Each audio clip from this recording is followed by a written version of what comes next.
할렐루야! 감사합니다.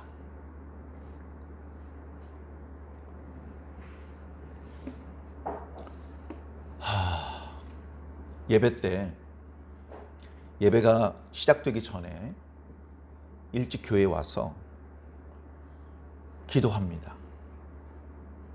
기도할 게 많지만 기도할 게 많으면 일찍 나와서 물론 많이 기도하면 되죠.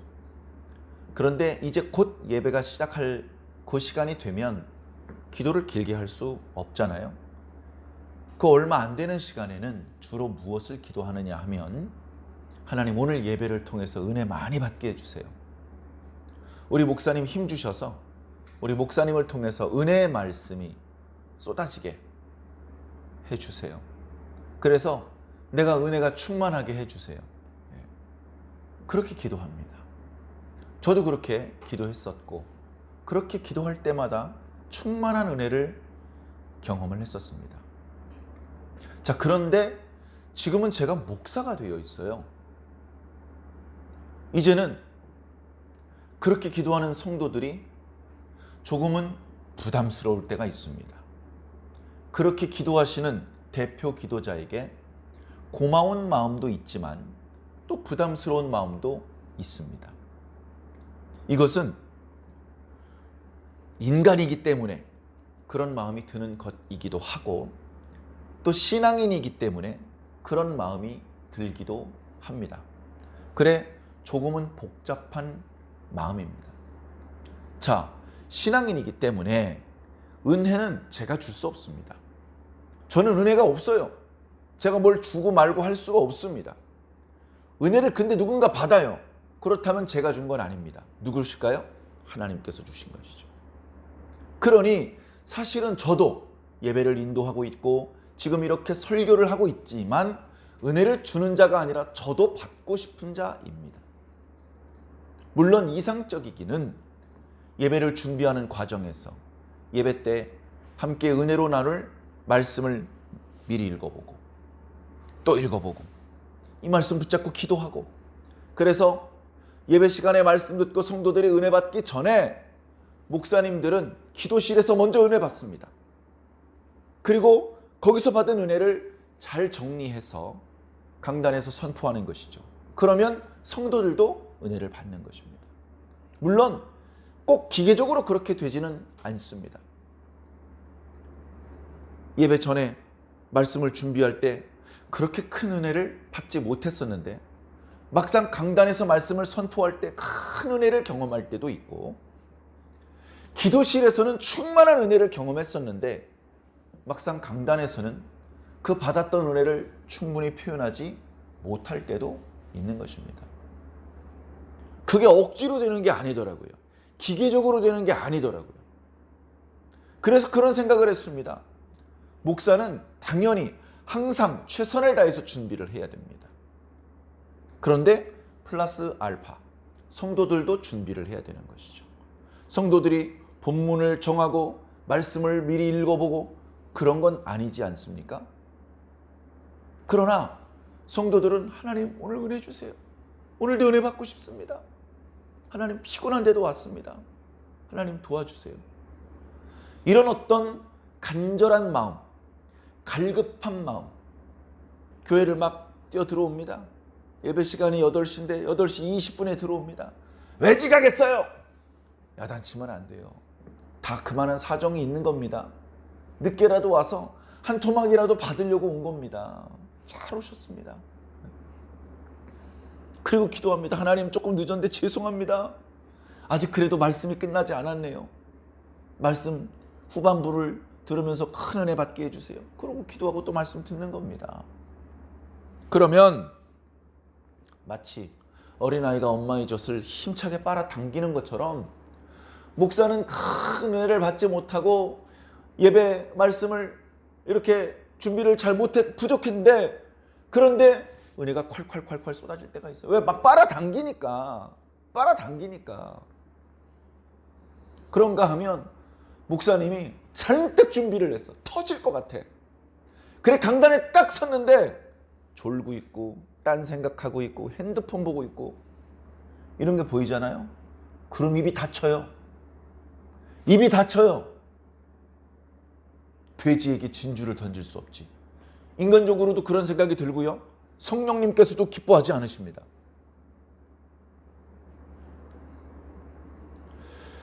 그래서 저는 분명히 사람인데, 저는 예수님이 아니거든요. 저는 특별한 어떤 영적인 능력이 있는 사람이 아니에요.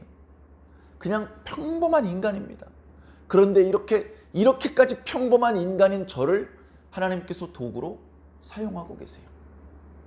제가 기분이 좋으면 막 축복의 기도가 쏟아집니다. 제가 마음이 불편하면 조금 하다 맙니다. 그래도 목사님이 그런 식으로 하면 안 되지. 제 기분도, 제 성격도 하나님께서 사용하시는 거예요. 설교할 때 바울이 설교를 잘했을 것 같습니까? 베드로가 설교를 잘했을 것 같습니까? 바울이 이렇게 말했어요. 내가 말에는 졸하나 글에는 그렇지 아니하니. 글 쓰는 게 자신 있다는 거예요. 말하는 게 잘 안 돼. 말에는 졸하다 그랬어요. 설교는요, 베드로가 잘해요. 설교는 마태가 잘해요. 설교는 요한이 잘해요.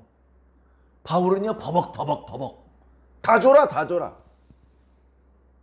그런데 그가 기도하면서 편지를 쓰면 그 편지는 잠들은 영혼을 깨우고 범죄한 영혼을 회개시키는 권세 있는 말씀이 되는 거예요.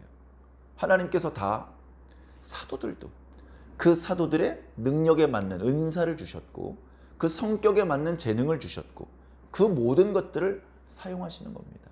베드로는 글씨 쓰는 거 못해요. 그 베드로 전후서가 있지 않습니까? 베드로를 섬기는 사람들이 있었어요.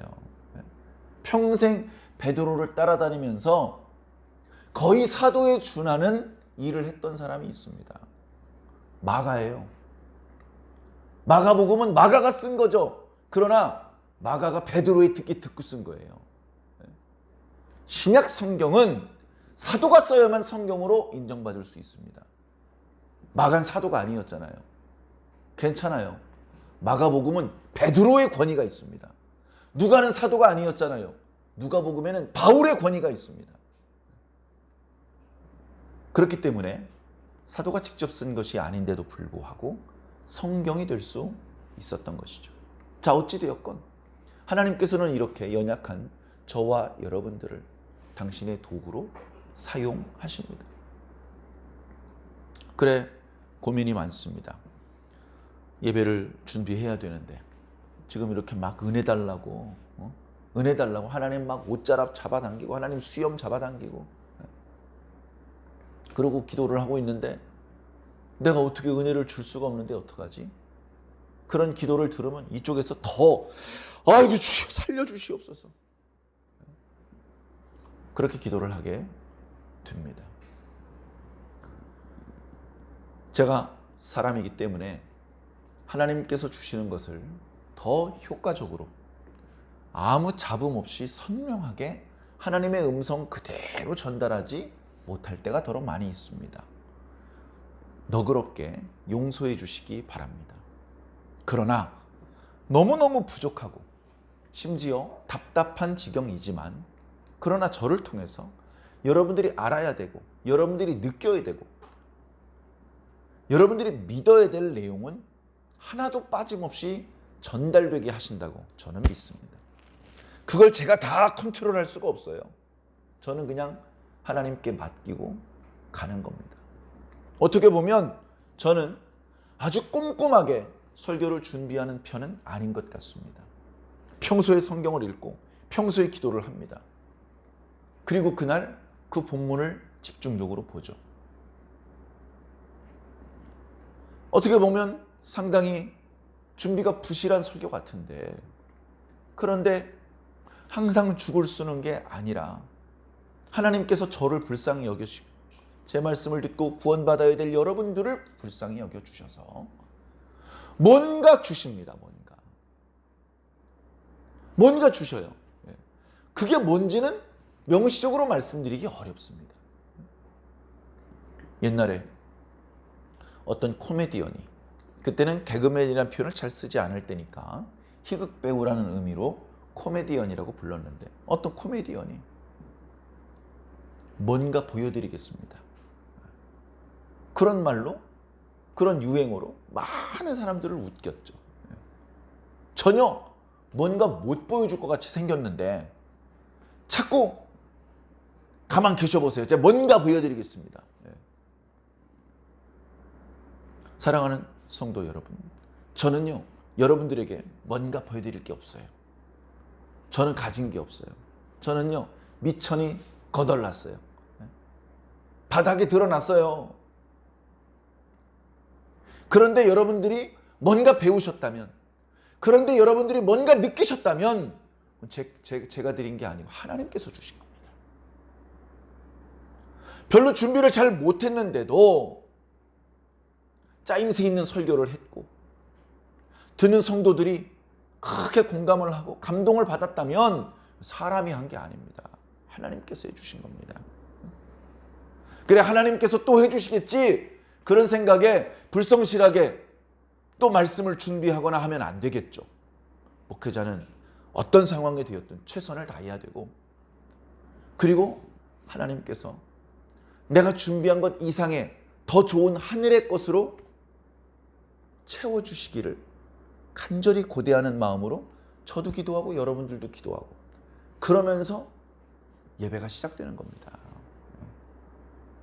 신앙은요 기도인 것 같아요.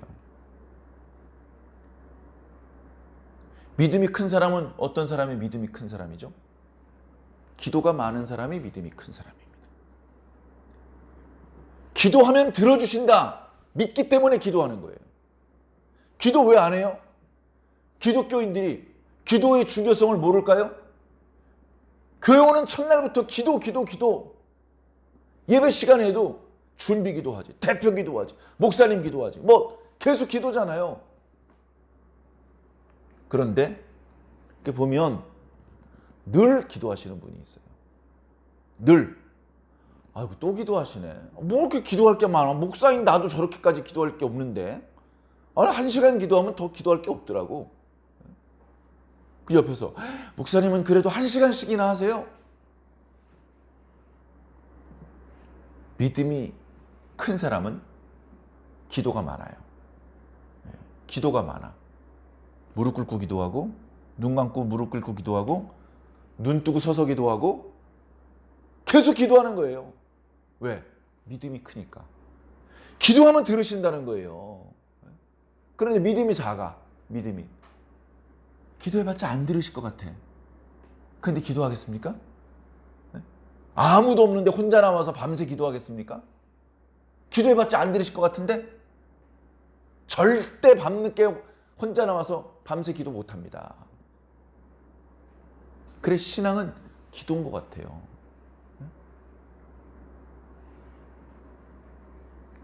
봉사는 옆에 사람이 대신해 줄 수 있어요. 우리 구역이 이번 주 교회 청소야. 근데 내가 몸살이 걸렸네. 구역장님 정말 죄송해요. 다 준비해 놨는데요. 몸살이 걸려가지고 도저히 갈 수가 없을 것 같아요. 무리해서 가면 오히려 병이 더 심해질 것 같고 괜히 청소하러 오신 분들 전염시킬 것 같습니다. 정말 죄송합니다. 외출 안 하고 약 먹고 이틀 동안 푹 쉬고 주일 예배 때 뵙겠습니다. 내가 봉사 못하면 다른 사람이 대신해 줄 수 있어요.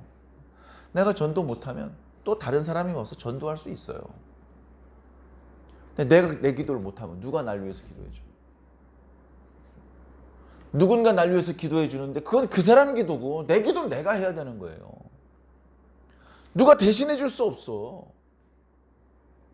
여러분, 밥 먹는 거 누가 대신해 줍니까? 밥은 먹어야겠는데 귀찮아. 야, 하인아, 네가 대신 먹어. 그럼 주인의 배가 부릅니까?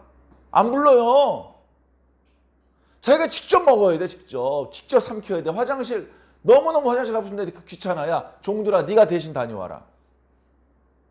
옛날에 무슨 동화책을 보니까 왕궁에서 왕자가 공부를 하는데 왕자가 이렇게 공부를 열심히 못 하잖아요? 그럼 매를 맞아야 돼. 근데 왕자가 매를 맞을 수는 없으니까 왕자랑 나이가 비슷한 꼬맹이를 데려다가 선생님이 왕자 대신 그 꼬맹이를 때립니다. 매를 대신 맞아주는 꼬맹이에요. 돈을 받고 매를 맞아줘요. 무슨 동화에 보면 그런 게 있더라고요.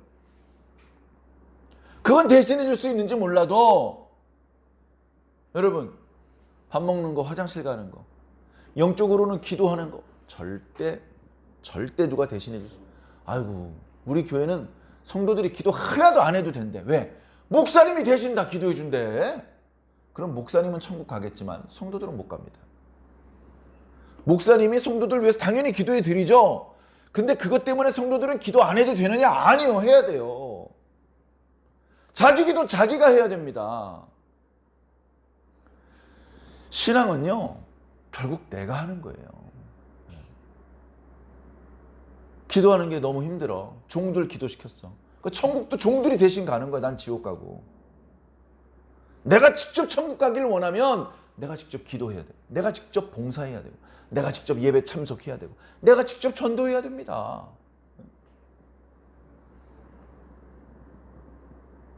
여러분들은 어떻습니까? 우리가 다른 사람한테 넘길 수 없는 것들이 많이 있는데 그 중에 하나가 이제 기도인데, 다윗은 기도의 사람이었어요. 다윗은 정말 기도가 많았어요. 혼자 있을 때도 당연히 기도하고 많은 사람들 앞에서도 많이 기도했습니다. 찬양의 사람이었습니다. 늘 찬양을 불렀습니다. 왜 기도와 찬양이 많았을까요?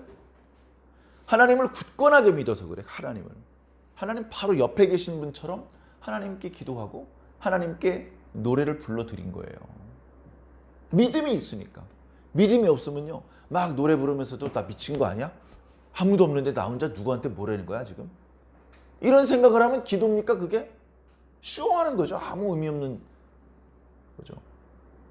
하나님께서 듣고 계신다. 오늘 지금 우리 이렇게 예배를 드리고 있습니다. 하나님께서 예배를 받고 계신다. 지금 하나님께서 우리에게 말씀하고 계신다. 지금 우리의 기도를 하나님께서 듣고 계신다. 이게 믿어지면 다른 태도로 예배를 드릴 수 있죠. 늘어지게 앉아가지고 다리 꼬고 앉아가지고 한 손으로 핸드폰 봐가면서 그런 태도는 하나님께서 여기 계시다는 걸 전혀 못 느끼는 태도잖아요. 하나님을 믿으면 전혀 다른 눈동자, 전혀 다른 마음가짐, 몸가짐으로 예배를 드릴 수 있습니다. 자, 다윗이 왜 그렇게 열심히 기도를 했느냐? 이유가 있더라고요. 다윗은 기도할 때마다 응답을 받았어요. 기도할 때마다 하나님께서 공친 적이 없는 거야. 넌 기도해라, 난 대답 안 할란다. 이런 적이 없는 거예요. 다윗이 기도하면 하나님께서 답을 주시는 거예요. 물론 답을 빨리 안 주시면 답 주실 때까지 계속 기도해버려. 다윗도요, 곤조가 있어요. 응답해 주실 때까지 계속 기도합니다. 그러니까 응답을 항상 받는 거예요. 다윗 기도하는 거 보면요, 야, 다윗보다 기도 많은 사람이 있을까 싶어요. 다윗보다 기도가 많은 사람이 있을까? 성경에 누가 기도가 많습니까? 성경에 기도 많은 사람 누구 생각나는 사람이 있습니까? 기도하면 예수님이죠. 예수님. 하루도 안 빼놓고 기도하시는 분. 근데 다윗이 그런 모습이었어요. 그래서 다들 얘기하는 거예요. 다윗은 예수님의 예표다. 다윗은 예수님의 그림자다. 그래도 가장 예수님을 닮은 사람이 다윗이다. 그렇게 다들 얘기를 하는 겁니다. 다윗이 기도를 했더니요, 하나님께서 들으셔요. 자, 그런데 다윗이 기도하는 상황이 녹록한 상황이 아니야. 아이고, 하나님 큰일 났습니다. 지금 벌써 30잔을 마셨는데 저 녀석이 또 떨어졌네요. 이거 어떻게 마시죠? 하나님 도와주세요. 이거 마셔도 안 취하게 해주세요. 이런 걸 기도했겠습니까? 다윗이 그런 걸로 기도하는 사람이 아닙니다. 하나님, 우리 언약 백성을 다 죽일 작정이십니까? 우리 몇 명 안 남았지만 힘을 주시옵소서. 저 블레셋, 저 할례받지 못한 더러운 이방인들을 다 무찌르게 해주시옵소서. 그렇게 기도하는 거예요. 그래 한 7, 8명 뛰어나가는데 800명, 900명을 죽이는 겁니다. 이기고 나서 할렐루야! 하나님께서 오늘 우리에게 승리를 주셨도다. 하나님이야말로 나의 방패시다. 하나님이야말로 나의 산성이시다. 그렇게 말씀드리는 것이죠. 오늘 다윗이 2절, 3절에 하나님을 찬양하면서 하나님은 나에게 이런 분이셨습니다. 이렇게 고백하고 있는데 이 내용을 보면 어떻습니까? 이 내용은 전장에서, 다시 말해 현장에서 피 터지게 싸우는 그런 군인, 실전 경험을 하고 있는 그런 군인의 입장에서 경험한 하나님을 고백하고 있는 거예요. 내가 전장에서 싸울 때 하나님께서 방패가 되어주셨어. 내가 물론 방패가 있긴 있었는데 그렇게 많은 화살을 이 방패로 다 못 막아. 근데 하나님께서, 이게 아니라 진짜 방패는 하나님이시더라고. 그렇게 고백을 하는 거예요. 그 고백을 들으시는 하나님께서 기분이 좋으실 것 같습니다. 그래, 맞아. 내가 그때 너 많이 지켜줬다. 너를 향해 날아가는 화살 내가 많이 막아줬어. 하나님을 알아요. 하나님을 알아. 다 하나님을 알지만 다윗은 하나님을 더 잘 알아. 어떻게 잘 알아요? 하나님을 더 많이 만났어. 하나님을 더 많이 경험했어. 하나님과 더 가까운 관계야. 하나님을 아는데 지식적으로 아는 게 아니고 경험적으로 아는 것이고 관계적으로 아는 거예요. 관계적으로. 저 사람 누군지 압니까? 알아요. 저 사람 누군데요? 김은상입니다. 저 사람 누군지 아니? 예, 알아요. 누군데? 우리 아빠예요. 전혀 다른 거예요. 전혀 다른 거라고요. 저 아저씨 우리 아빠인데요? 라고 말하는 그 꼬마가 제 이름 3글자만 알겠습니까? 붕댕이 점이 어디 있는지도 알고 다 아는 거예요. 하나님을 만나본 적이 있어야 하나님을 안다고 하지. 하나님 이름이 여호와. 그게 아는 겁니까? 모른단 말이에요. 그거는. 너 하나님 알아? 만나본 적이 있어야죠. 자, 하나님을 만나야 됩니다. 바쁜데. 야, 하인아, 네가 대신 가서 만나라. 이건 내가 직접 만나야 된단 말이에요. 내가 직접 경험해 봐야 돼요. 내가 하나님을 만났어. 저기 있는 저 사람이 하나님을 만났어. 하나님 만났더니 어떻든가요? 내가 하나님 그때 만났을 때 내가 이런 상황이었는데 그때 하나님께서 이런 분이셨어요. 어머, 하나님 만난 분 맞네. 내가 만난 분도 그런 분이었어요. 같은 분을 만난 사람끼리 경험담을 통해서 통합니다. 공감대가 이루어지는 것이죠. 그래, 예수 그리스도를 만난 적이 없는데 영적으로 신앙적으로 예수님을 만나고서 예수님 만난 사람들끼리 얘기하는 걸 들어보면 다 같은 사람을 만난 사람이야.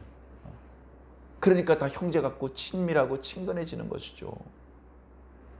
다윗의 이야기를 들으면서 아이고 옛날 얘기 재밌네. 천국 못 갑니다. 다윗의 이야기를 들으면서 내가 만난 분을 다윗도 만났구나. 이렇게 느낄 수 있어야 그 사람이 천국에 가까이 서 있는 사람일 것입니다. 다윗이 기도하니까 하나님께서 들어주시고 다윗을 그 위중한 상황에서 건져주시는 거예요. 건진다, 건져준다 라는 말은 구원한다는 말입니다. 구원한다. 물에 빠졌어요. 어떻게? 건져줘야죠. 빨리 건져줘야지. 물은 없는데 깊은 구덩이에 빠졌어. 어떻게 해야 됩니까? 건져줘야죠. 그렇게 물속이나 깊은 구덩이에 떨어진 것은 아니지만 위기에 빠졌을 때 우리가 빠졌다 이런 표현을 쓰잖아요. 위기의 상황에서 나왔다라고 할 때 벗어나왔다, 빠져나왔다, 위기에서 건져졌다 이런 표현을 쓰지 않습니까? 그러니까 구덩이만, 물속만 위기의 상황은 아니에요. 그죠? 많은 사람들이 나를 오해해, 미워해. 위기의 상황입니다. 주머니에 돈이 다 떨어졌어. 위기의 상황입니다. 그죠? 여러 종류의 위기의 상황이 올 수 있어요. 너무 배가 고파. 위기의 상황입니다. 자, 여러 종류의 위기가 있어요. 그런데 그 위기의 상황에서 나를 건져주셨어. 하나님께서. 그것을 두 글자로 구원이라고 하는 거예요. 구원. 우리 구원하면 예수 믿고 천당 가는 그런 구원만 생각합니다. 물론 그것도 구원이에요. 우리의 영혼이 죄인으로 끝나는 것이 아니라 의인이 되는 것. 그게 구원인데 좀 더 의미를 확장시켜서 내가 큰 근심 중에 있었는데 그게 해결돼서 마음이 편안해졌어. 이게 구원받은 거라 이거죠. 다윗이 블레셋과 싸우는데 이번에 블레셋 놈들 만만치 않아. 우리 병명은 얼마 안 되고 지형지물이 우리가 더 불리해. 거기다가 가지고 있는 양식은 다 떨어져 가고 한 놈은 아파가지고 부상자가 많고 걱정이 많잖아요. 위기의 순간이잖아요. 그런 순간에도 하나님께서 전혀 예상 밖의 방법으로 다윗을 도와주신 거예요. 그걸 한두 번도 아니고 평생에 걸쳐서 경험을 한 겁니다. 현장에서 하나님을 만난 거예요. 그리고서 인생 끝에 하나님을 이렇게 찬양하는 것이죠. 하나님께서 수도 없이 많은 상황 속에서 내 기도를 들어주셨다. 하나님의 귀에 내 기도가 들렸다. 그리고 하나님께서 내 기도한 대로 나를 건져주셨다. 야! 하나님 같은 분이 어딨어? 우리가 위험에 빠졌을 때 우리를 건져주신 분이 하나님 말고 또 누가 있어? 오직 하나님밖에 없잖아. 하나님께 찬양을 올려야 돼. 그렇게 말하고 있는 것입니다. 제가 오늘 말씀 제목을 무엇으로 정할까? 말씀 제목 대부분 성도들이 말씀 들을 때 별로 관심 없습니다. 근데 이제 주보를 만들 때 거기에 이제 말씀 제목을 쓰는 칸도 있고 하다 보니 정해야 되거든요. 그래 오늘 본문 말씀이 분량도 많아요. 51절까지 있고 그 다음에 그 속에 담겨져 있는 내용도 다양한 내용이에요. 하나님을 찬양하는 내용, 위기에 빠졌을 때의 일화, 여러 종류의 주제들이 있단 말이에요. 자, 이 시편이 18편에 있는 내용하고 거의 중복되는 내용인데 이 사무엘하 22장 이 긴 말씀을 관통하는 핵심적인 말씀이 뭐가 있을까? 핵심적인 표현이 뭐가 있을까? 구원입니다. 구원. 하나님이 나를 구원하셨도다. 하나님이 나를 구원하셨도다. 자, 오늘 말씀 1절은요. 전체 시, 전체 노래의 배경을 말해주고 있습니다. 배경. 한번 읽어볼까요? 여호와께서 다윗을 구원하신 그날에, 그죠? 이렇게 꾸며주는 말은 빼고 읽어봤습니다. 여호와께서 다윗을 구원하신 그날에 다윗이 이 노래로 하나님을 찬양했다. 그죠? 그날은 어떤 날이에요? 여호와께서 다윗을 그 모든 원수의 손과 사울의 손에서 구원하셨어요. 다윗이요 10년 동안 사울을 피해 도망 다녔어요. 그 이야기 지금 또 다시 말하려면 날새도 부족하겠죠. 10년 동안 도망 다녔어요. 사울을 죽일 수 있는 기회가 있었지만 죽이지 않았습니다. 그것은 하나님의 뜻이 아니라고 생각을 했습니다. 자신이 왕이 되어야 되지만 하나님의 뜻, 하나님의 방법이 아닌 성급하게 자기 자신의 어떤 성급한 방법을 쓰려고 하지 않았어요. 아무리 힘들어도 아무리 시간이 많이 걸려도 난 하나님의 방법대로 왕이 될 거야. 이건 아니야! 자기 밑에 있는 장수들을 다독여가면서 절대 사울을 죽여서는 안 된다. 10년을 도망 다녔어요. 결국 그 사울, 다윗의 손이 아닌 하나님의 손으로 떠나게 하셨습니다. 그리고 그 빈자리에 다윗이 왕이 될 수 있었죠. 평화롭게 이스라엘 12지파의 지지를 받으면서 왕이 될 수 있었습니다. 왕이 되었으니까 원수가 없나요? 왜요? 원수가 없는데 왜 동정서벌합니다? 하겠습니까? 동쪽에 모압과 암몬이 있고요. 남쪽에 에돔이 있고 북쪽에 아람이 있고 서남쪽에 블레셋이 있습니다. 서북쪽에 그 두로와 시도는 진작에 동맹을 맺어서 적이 아니라 도와주는 친구의 나라가 됐죠. 그 사방에 적들이 많았습니다. 그 적 하나하나가 연전연승은 했지만 만만한 상대는 결코 아니었습니다. 이스라엘이 그들을 압도적으로 누를 수 있는 힘이 있었던 것까지는 아니에요. 특히 에돔과 아람은 강력했고 거대한 군대를 가지고 있었습니다. 그런데 하나님이 다윗과 함께 하시는 걸 어떡합니까? 에돔이 패하고 아람이 항복할 수밖에 없었어요. 그래?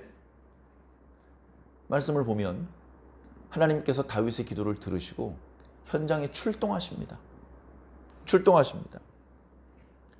8절에 보니까 땅이 진동하고 떨며 하늘의 기초가 요동하고 흔들렸으니 그의 진노로 말미암은 어떤 놈이 다윗을 건드렸어? 누가 내 아들 다윗을 건드려? 이러고 하나님께서 출동하십니다.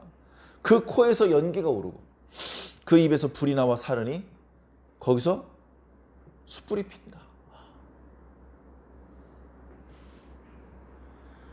여기 이제 나타나 있는 여러 상징적인 표현들을 일일이 설명드릴 필요는 없을 것 같습니다. 자, 어찌 되었거나 이렇게 다윗은 평생에 무수히 많은 어려움을 겪었지만 그때마다 하나님을 철석같이 믿고 자기가 믿는 만큼 기도했습니다. 기도할 때마다 하나님께서 응답해 주셨고 구원해 주셨습니다. 그리고 거기서 끝나지 않고 하나님께서 나를 구원하셨다라는 말을 큰 소리로 하는 겁니다. 시간이 지나니까요, 다윗도 사라지고 다윗을 도와주었던 어떤 하나님의 역사도 기억 속에 희미해져 갑니다. 그런데 모든 일이 끝난 후에 안 해도 될 것 같은 하나님을 찬양하던 내용, 그게 지금 남아있는 거예요. 그게 남아있어요. 그래서 우리가 하나님을 믿어야 됩니다. 하나님께 기도해야 됩니다. 응답 받아야 됩니다. 구원 받아야 됩니다. 거기서 멈추는 사람이 너무나 많아. 그래서 멈추지 말고 하나님께서 나를 구원하셨도다 라는 말을 해야 되는 거예요. 여러 가지 방법으로 말해야 되겠죠. 여러 가지로 장애가 있는 사람이 있습니다. 이 구강구조, 성대 쪽을 통해서 소리를 낼 수 없는 사람, 그런 사람은 율동으로 하나님의 뜻을, 하나님께서 나를 구원하셨다고 표현할 수도 있고 글씨로 표현할 수도 있을 것입니다. 이게 소리가 되는 사람은 말로 할 수도 있고 노래로도 할 수 있을 것입니다. 여러 가지 방법으로 하나님께서 나와 함께 하신다. 하나님께서 나를 구원하셨다. 지금까지 하나님께서 나를 구원하셨는데 앞으로도 하나님께서 나를 구원하실 것이다 라고 말할 수 있어야 됩니다. 자랑이야. 야, 너 하나님 구원 안 해주셨지? 임마, 나는 하나님께서 나 구원해 주셨어. 임마. 이렇게 막 옆 사람 앞에 자랑을 하고 막 그러라고 어깨에 힘주고, 우리가 뭘 잘했는데 어깨에 힘줍니까? 하나님을 향해서 그 말을 하라는 거예요. 하나님을 향해서. 옆 친구를 향해서 야, 하나님이 나 구원해 주셨다. 너 몰랐지? 그거 말 안 해도 다 알아요. 그 말을 하나님을 향해서 하라는 말입니다. 그러니 외람되게 표현하면 안 되겠죠. 정중하게. 자랑이 아니라 찬양으로 해야 되는 겁니다. 하나님께서 나를 구원해 주셨습니다. 감사합니다. 상천하지 하나님 같은 분이 어디 또 있겠습니까? 영원히 나와 함께하여 주시옵시고 영원히 나의 찬양을 받아 주시옵시고, 끝없이 하나님께 대한 감사와 찬양이 하늘을 향하여 터져나가야 되고, 그렇게 하늘을 향하여 부르는 나의 찬양을 옆에 사람들이 듣는 것입니다. 우리는 그렇게 하나님께 영광을 돌릴 것입니다. 오늘 말씀 뒷부분에 보면 모든 이방 족속들도 나에게 굴복할 것이다. 뭐 44, 45, 46절 쪽에 이제 그런 표현의 말씀이 있죠. 실질적으로 다윗 시대에 그렇게 뭐 어마어마한 이방인들을 굴복시킨 것까지는 아닙니다. 기껏해야 뭐 아람이나 에돔 족속이었거든요. 블레셋, 모압, 암몬 뭐. 그 바깥에 막 아수르를 굴복시키고 애굽을 굴복시키고 있으면 이방 나라를 굴복시켰는데 대단한데 이랬겠지만 아직 다윗 시대에는 그 정도는 아니에요. 그래서 모든 성경학자들이 입을 모아서 얘기합니다. 이것은 다윗 때에 이루어진 말씀이 아니고 예수님을 예표하는 다윗을 통해서 예수님 시대를 예언적으로 나타내는 말씀이다. 예수님 시대에 이방인들이 굴복하잖아요. 굴복했습니까? 안 했지. 유대인들도 굴복을 안 했는데 예수님께서 십자가 달리시기 전에는 굴복 안 했죠. 믿는 소수가 있었지만 대다수의 사람들은 아직도 예수님을 믿지 않았습니다. 그러나 예수님께서는 그래서 별로 지지도 지원 세력도 없이 힘없이 십자가에 달려 돌아가셨지만 예수님 부활 승천하신 이후에 예수 그리스도의 이름 앞에 무릎 꿇지 않는 사람이 어디 있습니까? 예수 그리스도의 이름 앞에 무릎 꿇지 않는 이방인이 어디 있습니까? 살고 싶으면 무릎 꿇어야죠.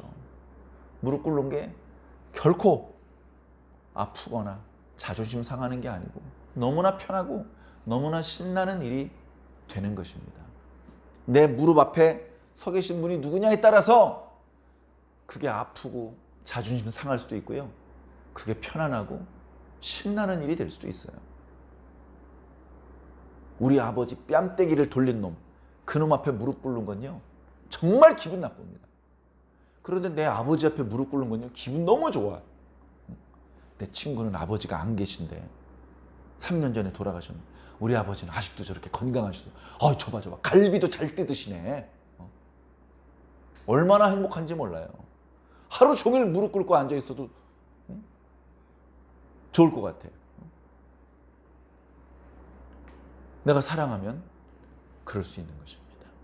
사랑하는 성도 여러분, 우리가 다윗과 똑같은 노래를 부를 필요는 없습니다. 우리는 다윗하고는 여러 가지로 우리가 걸어가는 길은 다르죠. 다윗도 싸움을 싸우고 우리도 우리 나름대로의 싸움을 싸우는데 똑같은 싸움은 아닙니다. 다른 양상의 싸움이죠. 겉으로 보기엔 다윗이 싸웠던 그 싸움이 훨씬 크고 힘든 싸움이었던 것 같습니다. 우리도 싸우기는 하지만 그보단 좀 소규모 그런 싸움인 것 같아요. 그런데 어떻습니까? 내가 싸운 싸움이 제일 힘든 싸움이에요. 여러분 막 이렇게 막 1m짜리 칼에 찔리는 게 아픕니까? 아니면 손톱 밑에 내가 바늘에 찔린 게 아픕니까? 내가 칼 안 찔렸으면 바늘에 찔린 게 세상에서 제일 아픈 거예요. 내가 지금 당하는 고난이 제일 어려운 고난이라고요. 우린 각자 세상에서 가장 어려운 고난을 지나가고 있는 것입니다. 바로 이때 필요한 것은 하나님께 대한 믿음이고 그 믿음의 양만큼의 기도가 필요한 것입니다. 그리고 그 기도의 양만큼 우리는 응답을 받을 것이고 그리고 그 응답의 양만큼 우리는 구원을 경험할 것이며 그 구원의 양만큼 우리는 하나님을 찬양하게 될 것입니다. 이 찬양은 하나님 나라 가서도 계속될 겁니다. 하나님 나라 가서는요 전도 안 해도 돼요.